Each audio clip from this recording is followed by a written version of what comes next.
کہ مرکز اہل سنت والجماعت، خانقاہ حنفیہ، عالمی اتحاد اہل سنت والجماعت، ان کا مزاج نہایت اعتدال والا ہے، پھڈے والا نہیں ہے، تشدد والا نہیں ہے، تعصب والا نہیں ہے، بلا وجہ الزامات والا نہیں ہے. ان کا مزاج خالصتاً دارالعلوم دیوبند والا ہے، اور دارالعلوم دیوبند کا مزاج اعتدال پسندی ہے. بس اعتدال کا معنی اپنے مسلک اور عقیدے کو تسلسل کے ساتھ، دلیل کے ساتھ، اخلاص کے ساتھ بیان کرتے رہو. کوئی قبول کرتا ہے تو اس کی مرضی، نہیں قبول کرتا تو اس کی مرضی، لیکن دنیا میں کچھ شخص یہ نہ کہہ سکے کہ مسلک اہل سنت والجماعت احناف دیوبند کے پاس دلائل موجود نہیں. تو ہمارے بحمد اللہ تعالی مرکز کا مزاج خالصتاً دارالعلوم دیوبند والا ہے. ہم دارالعلوم دیوبند کی پالیسی پر قائم ہیں اور اسی کو لے کر ہم آگے چل رہے ہیں. ان کا مزاج ہے بھئی ایک سیاسی پالیسیاں ہیں، ایک علمی مزاج ہے، ایک دینی کام کرنے والے حلقے ہیں. ان میں لڑائی پیدا نہ کرو، جس حد تک ممکن ہو جوڑ پیدا کرو.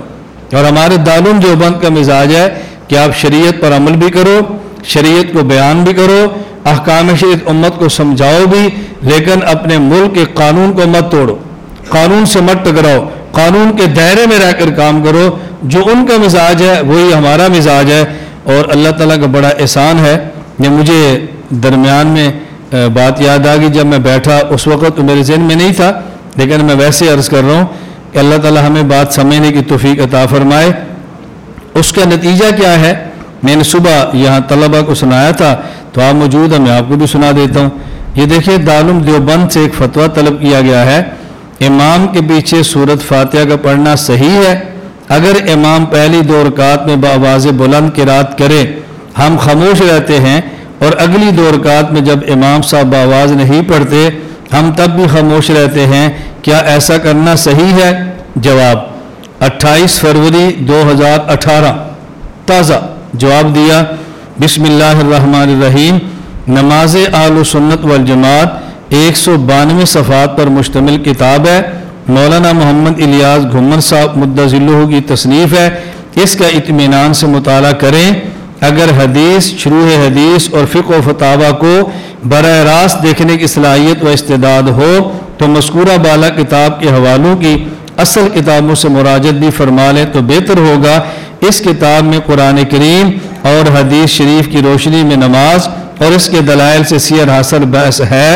امام کے پیچھے سورۃ فاتحہ کا پڑھنا دونوں صورتوں میں درست نہیں. دلائل مذکورہ بالا کتاب میں ملاحظہ فرمائیں. واللہ تعالی عالم. دارالافتاء دارالعلوم دیوبند. اب دیکھو، ان سے مسئلہ پوچھا ہے تو جواب بعد میں دیا ہے، پہلے ہماری کتاب کا نام لیا ہے کہ اس میں دلائل موجود ہے، کیونکہ ہم ان کے مزاج کے مطابق ہے، وہ سمجھتے ہیں، اس لیے کتاب کا حوالہ دے کے بات فرماتے ہیں. میں یہ بات کبھی درمیان میں چھوٹی چھوٹی کارگزار اس لیے بیان کر دیتا ہوں کہ آپ دائیں بائیں کے چھوٹے موٹے پروپیگنڈے سے متاثر نہ ہوا کریں. اللہ کا شکر ہے کہ دارالعلوم دیوبند جیسا ادارہ یوں ہماری تصدیقات اور تائیدات اور ہمارے ساتھ ہے. اللہ تعالیٰ ان کو بھی شاد اور آباد رکھے. اللہ ان سے منسلک دنیا بھر کے اداروں کو شاد اور آباد رکھے.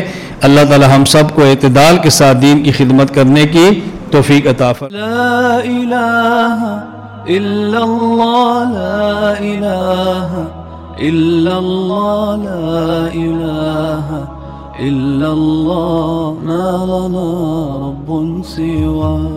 لا الہ الا اللہ، لا الہ